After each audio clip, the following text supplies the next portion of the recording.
What's up, everyone? Welcome to the video.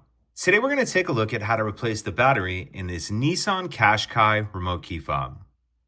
This Nissan Qashqai key fob is going to use replacement battery CR2032, and I'll put a link in the description box of this video to where you can find these replacement batteries if you're in need.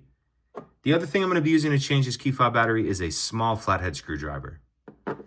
The first thing I'm going to do is grab my key fob and remove the emergency key that's in the bottom of it.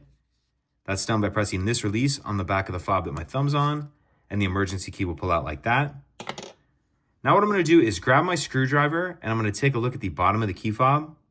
We can see there's these two small notches, one right here, and there's another one just like it right over here. So what I'm going to do is take my screwdriver and put it in that notch like that.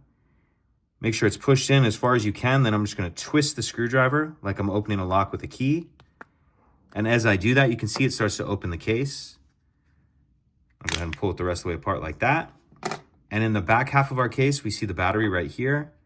I'll grab my screwdriver, and there's this little cutout in the battery holder that you can get your screwdriver in here and get under the battery and get it out of that holder. Now I'll grab my new replacement battery, and you want to make sure that you're installing your new battery with the plus side down, positive side down. And I'm going to tuck this edge in first. It's by this metal clip right here. So tuck that edge in first like that, and then snap it down into place. And then we can snap the two halves back together. Slide our emergency key back in, and that's it.